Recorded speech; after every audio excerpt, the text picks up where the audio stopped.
David talked about. And they talked about him in song because they realized about his goodness, his greatness, and how forgiving he was. Now, let me tell you, you know, if we look at our lesson today, because of the translation, unless you got the latest edition of the Bible, just going from King James Version, unless you know what you're reading, you can't get the full understanding of it. And just one word I just want to use and just to show you about the full understanding.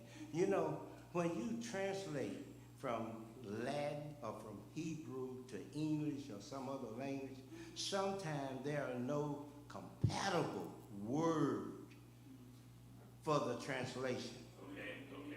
So you have to get something as close to it as possible. And they start out with the first verse of our lesson this morning. And it said, because I will publish the name of the Lord, ascribe ye greatness unto our God. What was so beautiful about that, I couldn't understand what I read. And I had to go further, I had to look into it. And you know what publish means? It just simply means that we are to bear witness. Publish means witness to God's goodness and to God's greatness and to God's forgiveness. And those are the three outlines of our lesson. And that's the reason why, you know, sometimes you look at something and you think you can read and you think you could understand. But sometimes you have to go beyond what you read. And you have to get what other people said in the summary. And that's where it was our lesson this morning. So I had to go and look what the scholars said about this. Now, the beautiful part about it, you know, there are things, especially now, we have the rap generation. You disregard the language they use, you disregard the words they use, but they can talk about a rock in a manner that everybody understands. They understand the beauty of it, what is being said. They can talk about a house being more than just some place you live. And they can talk about a house being a home, and then you get a full understanding about what a house is and what it ought to be. And so it was back in the day. As I tell people, the Book of Psalms, you know, it was written over a period of years and decades by different ones, starting from David, who wrote most of the book, the majority of the Book of Psalms, by the way. But then even Moses added to them. And let me tell you something. That the Book of Psalms really is still being written. Because even by our generation, you have, I remember this guy, I think his name was Roy Hamilton. A house is not a home unless, you understand what I'm saying? Now, let me tell you something. We are authors. We can write our own song. We can write our own song. And if we look at the book of Deuteronomy,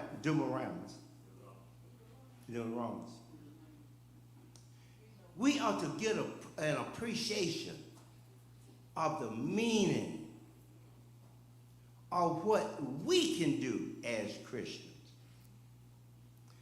In our first outline, it stated about the goodness and the power of God, how good he was. It talked about his talent. And in the second outline, it talks about how he uses his talent for us. And in the third outline, it talks about how he forgives us for not using our talent to edify and build his kingdom. You know, like I told everybody in our class this morning, you know, we have some people that can really sing. And boy, when they start singing, you sit back and you listen to them because you like the beauty of their voice. You like what they sing and how they sing it, but they won't go up there and sing. They won't go up there. But God said, I want you to bear witness to what I have, and I will give you talent. And I expect for you to use that talent. Because I use my talent, I said that if you keep my commandments, if you keep my words, I will protect you. I will be there with you regardless, wherever you are, whatever you do, I will be there. And God expects for you to use your talent to edify, and build his kingdom. So if you have talent and don't use it, what the use? Who cares if you can sing if you don't sing? If you can dance and you don't dance. If you can speak and afraid to stand up before people and say what ought to be said. So God expects for each one of us. And let me tell you something. You know, if you know just a little history about Moses, you know, Moses really was one that really stood for God. And every time Moses went to the mountain and came back, and he went 3 times. No, twice. The first time he came back, he was so angry with the people. Because they had forgotten about what God had done for them, how he had delivered them from Pharaoh. They had forgotten about it. And you know, his temple got to him. And the second time, it was so bad until he had 2 tablets of the 10 Commandments. And he destroyed them. But that's not what God wanted him to do. So he had to pay the price. But God said, because I love you so, I will let you see the promised land. But I got to promise you. And like your mama used to tell you, I love you. And it hurts me more than it's going to hurt you, but I'm going to whip you. I'm going to punish you. I'm going to punish you. And after I punish you, I'm going to forgive you for all the bad things you did. I'm going to forgive you for not obeying me. Now, God expects that from us. You know, we all want to be forgiven for every bad things we do, all the bad things we say about people, and yet in our heart, ain't going to never forget that. Now, so we're talking about a song of Moses. And Moses wrote all of this about God being a good God. And that God having all his talent to protect us. But he didn't talk about to punish us. Because he can do it. But Moses went on and said, even though you do wrong, God is a forgiving God. And that was the third outline in our lesson. God is a forgiving God. And just like he is a forgiving God, he expects for us to be a forgiving people. He expects for us to be a forgiving Christian. But let me tell you something. If we can't forgive, how do we expect for other people to forgive? Yeah, I tell you how. Because we're hypocrites. We expect for you to do something I won't do. I expect for you to do something for me that I won't do for you. And we live that way. And I heard so many people, I ain't gonna never forget that. How can you forgive and not forget? But the young people, and I was talking about the rap artists and everything, if you can get past the language, they can talk about a book, and they can talk about a rock, they can talk about so many things, and it's so educational and so understand, and they can rap about it. And all the young kids understand it I'm still trying to understand. In fact, I don't even know any of the rap artists. So I know the old ones, but not the new ones. So each one of us got a challenge. In the Song of Moses, we got 3 challenges. We got to learn what our talents are. We got to use our talent. And we got to forgive those that don't use theirs. Because this is what God said. And this is what, and the reason why we know God said, because Moses told us. Now, we know Moses had a connection with God. We know he talked to God. And God told him what was going to happen to him. And he told him why. Now, let me tell y'all something. That was biblical. That was what? More than 2? No, Moses was before Christ, way before Christ. So that's about 4,000 years ago. Maybe 5 or 10,000. It doesn't make any difference if it was 100 years ago. We know what happened. And we know that if God can forgive, we ought to be able to forgive. It's expected of us. But now, let me tell you something. One thing about the book of songs, I told you it was still being written, because there are some beautiful songs that are made now about the love of God. And some of them, they are made and you say, my goodness, it's a wonder someone didn't make this song a long time ago, because it's so revealing. But let me tell you something.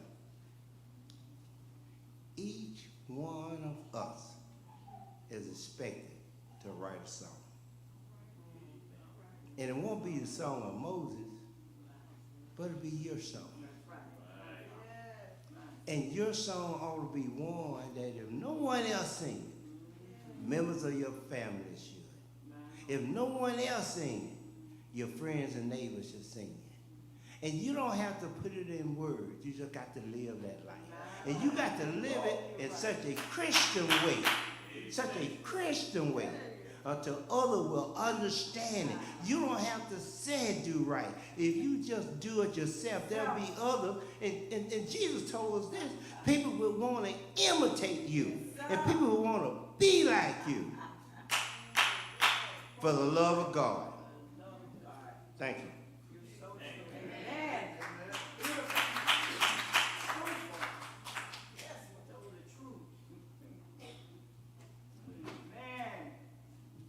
We would like to thank Dick and Hilliard for that wonderful intellect. If only we could get this Sunday, this empowerment hour, feel to hear that sermon in the morning, and then get that second sermon in the afternoon, they'll be so ready for next week, whatever the world throw at them. Are there an announcement? Do we have any guests? Okay. After he got through with that intellect, I want to come up here and say to you all, after everything he said to those who are not using the talent, do it make you say, are you talking about me? Do I fit that category? If only we could get the right ones in here to hear that, to ask themselves that question. They'll award another balance. You don't have to. You.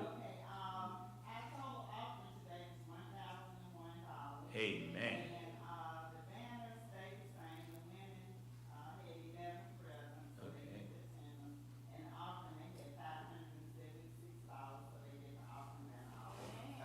All right.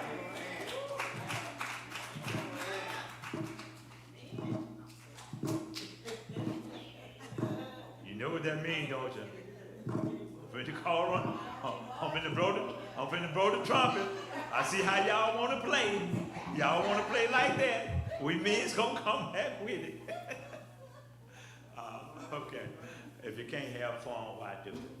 Oh, also I want to do this other day. I don't even calculate. I just love doing things that I think that is nice.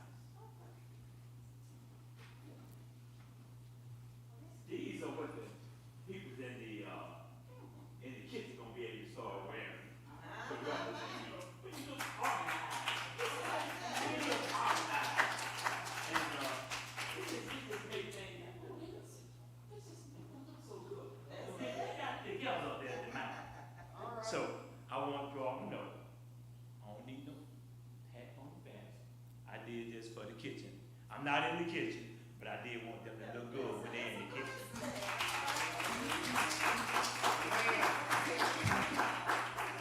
Got to do something to represent. Always trying to do something to represent. We're going to stand and page 420. Oh, okay, 420. And we are going with this Sunday. We are in the second Sunday. And Miss Hawkins